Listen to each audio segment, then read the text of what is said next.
chat, aujourd'hui on se retrouve pour parler d'une de mes passions. Donc vous savez maintenant que j'ai quand même pas mal de passions comme les fèves, la lecture, donc j'essaie de partager tout ceci avec vous. Et aujourd'hui on va parler du bullet journal, donc j'en remercie très fortement ma copine Elodie qui m'a fait découvrir ça il y a maintenant quasiment 2 ans. Je ne connaissais absolument pas, donc je vais vous expliquer un petit peu le fonctionnement. Donc chacun l'utilise comme il veut, contrairement à ce que certaines personnes me disent sur les réseaux sociaux où il faut absolument le faire que mois par mois, on fait ce qu'on veut, c'est pas une prise de tête, on organise comme on veut. Voilà, moi j'ai pris beaucoup d'avance sur mes bullets parce que j'ai eu le temps entre les confinements, etc. Je me suis un peu ennuyée.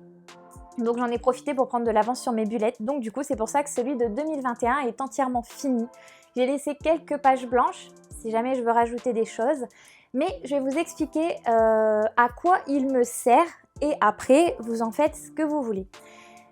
Pour moi, le bullet journal c'est un agenda que vous faites vous-même. C'est-à-dire que si vous prenez donc par exemple celui-ci, donc déjà, moi je commence toujours par un lexique. Après, il y en a qui commencent par des clés, c'est-à-dire quand par exemple ils ont fini une tâche, ils font un trait, s'ils n'ont pas fini, ils font un point, etc. Je l'avais fait pour le premier bullet, mais au final je m'en sers pas. Donc je l'ai retiré. Et puis après, donc je vais vous montrer certaines choses, mais en cachant d'autres choses, puisque voilà. Donc par exemple, vous voyez, je vais mettre les informations concernant ma banque. Donc par exemple, vous pouvez mettre les numéros de chèque, l'ordre, la date, si jamais vous avez peur par exemple d'oublier vos chèques. Ou alors, vous pouvez mettre l'entretien de votre véhicule. C'est vraiment une multitude de choses. Moi par exemple, j'ai mis tous mes prélèvements que j'ai sur l'année avec, ça c'est un petit objectif que je me suis fait. Un livre par mois minimum à lire, mais alors maintenant j'ai explosé le quota, donc je vais devoir abandonner cette page et en faire autre chose. Voilà, donc vous en faites vraiment ce que vous voulez. Moi au début, vous voyez, par exemple, je marque mes économies, mon cycle, les suivis de mes commandes, ce que j'aimerais comme livre pour acheter concernant mon chat, ce que j'ai prêté à qui et quand est-ce que ça doit revenir. Voilà. Et après, donc, vous voyez, je mets après le mois, par exemple là, de janvier, et je colorie. Là, c'est le planning de mon conjoint pour savoir comment il travaille, etc. J'ai fait un calendrier où vous voyez, d'un côté c'est le personnel et de l'autre côté le professionnel. Donc si vous voulez retrouver plus en détail toutes mes pages de mon bullet, j'ai un Instagram aussi où... Celui-là, je suis beaucoup moins rigoureuse, je mets moins souvent de contenu dessus, mais vous allez trouver une bonne partie de mes pages dessus, je vous le mets dans la description. Donc voilà, c'est un peu... pour moi déjà, c'est un moyen de me déstresser, ça me fait du bien de le faire. Et je suis quelqu'un de très carré, très organisé et un agenda classique ne me suffit pas. J'ai besoin de noter beaucoup de choses ou alors par exemple, vous voyez, j'ai fait ce qu'on appelle un tracker. Donc ça veut dire qu'on va répertorier, là par exemple, je vais noter combien d'heures j'ai dormi et mes humeurs, si j'étais contente, amoureuse, pas contente, triste, etc. Donc voilà, pour moi c'est... une façon de m'organiser. Ça me fait du bien et ça me déstresse tout simplement quand j'en ai besoin. Et donc j'en ai profité puisque donc celui-ci c'est mon bullet que je prends partout comme un agenda, comme n'importe qui transporte son petit carnet.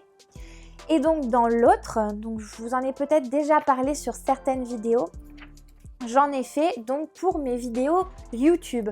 Donc par exemple certaines pages où je vais mettre tout simplement mes idées de vidéos, ce qu'on appelle les futurs logs. Ce que je vous conseille de faire si vous faites un bullet, c'est tous les mois qu'il va y avoir dans votre bullet, puisque si vous faites mois par mois, par exemple là on est en janvier, vous faites janvier et à la fin janvier vous commencerez celui de février.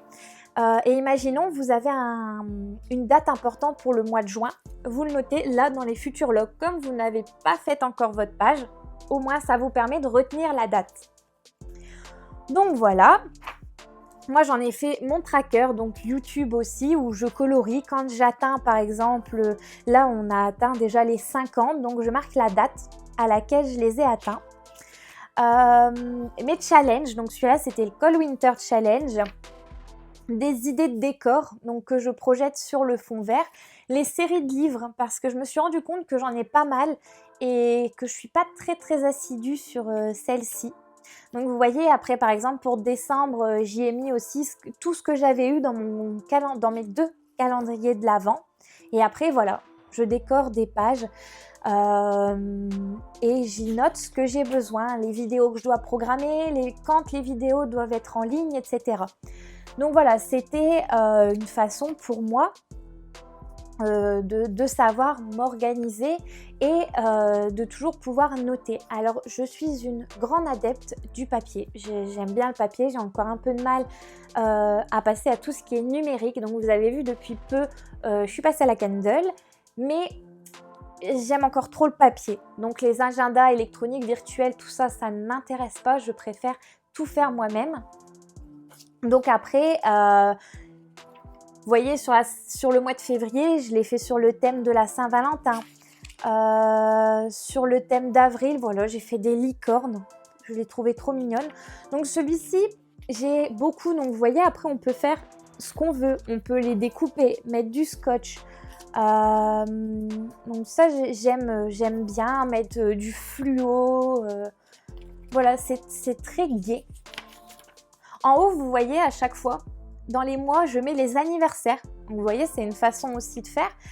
D'autres personnes ne font pas comme ça et le mettent au début de leur bullet journal sous forme d'un gros rond en mettant janvier, les anniversaires, etc. Donc après, il y a une multitude de possibilités. C'est vraiment en fonction de ce que vous voulez, de ce que vous avez envie. J'ai initié il n'y a pas longtemps mes 2 petites cousines aussi au bullet journal. Je leur en ai offert un. J'étais très contente de partager ça avec elles. D'ailleurs, elles s'y prennent au jeu et je suis très contente qu'elles me montrent régulièrement ce qu'elles font. C'est très mignon.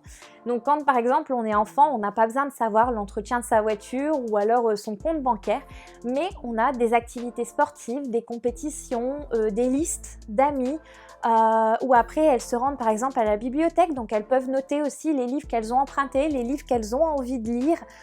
Donc j'ai trouvé ça très intéressant aussi pour les enfants, ça leur fait un peu des travaux manuels. Voilà, il n'y a pas d'âge pour le faire. Il n'y a même aucune honte parce que je sais qu'il y en a certains qui cachent leur bullet. Non, c'est pas une honte, c'est pas un journal intime. Voilà. Donc ça, c'était une partie de mon bullet. Donc là, je vous ai montré les 2 donc, que j'ai, celui au niveau de mes activités de tous les jours et celui au niveau de YouTube. Mais j'ai créé aussi un petit carnet. Donc je vous avais déjà montré la vidéo de l'auteur en fait qui m'avait envoyé son livre. Et alors là, j'y ai vu une occasion pour faire un carnet de livres.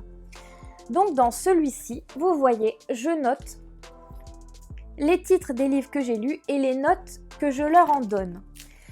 Et quand vous regardez, donc après, donc c'est tout petit, hein, j'écris très petit, je note le titre du livre, le nom de l'auteur, l'éditeur, le genre, si on me l'a offert, si je l'ai acheté, si je l'ai emprunté, le nombre de pages, quand je dois les finir, parce que comme je vous l'ai dit, voilà, je me suis lancée dans un nouveau projet où les auteurs me contactent directement pour que je puisse lire leurs livres. Et souvent j'ai des délais, donc pour ne pas les oublier, je préfère les noter. Et donc tout en dessous, je note quand est-ce que je l'ai commencé et quand est-ce que je l'ai fini. Et entre deux, donc vous voyez, j'ai fait des carrés pour mettre le résumé et mon avis. Donc si vous voulez, je vous mets une photo juste à côté de moi. Comme ça, vous pourrez voir plus en détail tout ce que j'ai noté. Donc j'ai fait des petits carrés ici pour noter le numéro de la fiche avec le numéro de la page en dessous. Donc vous voyez, je suis quelqu'un de très carré, très organisé et je n'arrive pas à me défaire encore du papier. Donc vous voyez, j'ai 3 carnets à remplir. Je ne m'ennuie absolument pas. Donc aujourd'hui, c'était une vidéo vraiment pour vous présenter un peu le principe du bullet journal, de vous montrer les miens, de vous donner des idées. Et si vous voulez, dans une prochaine vidéo, si j'ai de la demande, si ça vous plaît, pourquoi pas vous montrer donc le matériel que j'utilise donc en fonction des bullet journal, puisque forcément je ne vais pas utiliser la même chose sur le papier noir que sur le papier blanc. Voilà les petits chats, la vidéo touche à sa fin. N'oubliez pas de vous abonner, de partager ma vidéo, de cliquer sur la petite cloche pour avoir les prochaines notifications, de me mettre un petit pouce si vous avez aimé celle-ci et de me dire en commentaire si ça vous intéresserait de voir donc le matériel que j'utilise pour confectionner mon bullet journal. En tout cas, je vous remercie de l'intérêt que vous portez sur ma chaîne et je vous dis à très vite les petits chats, bisous!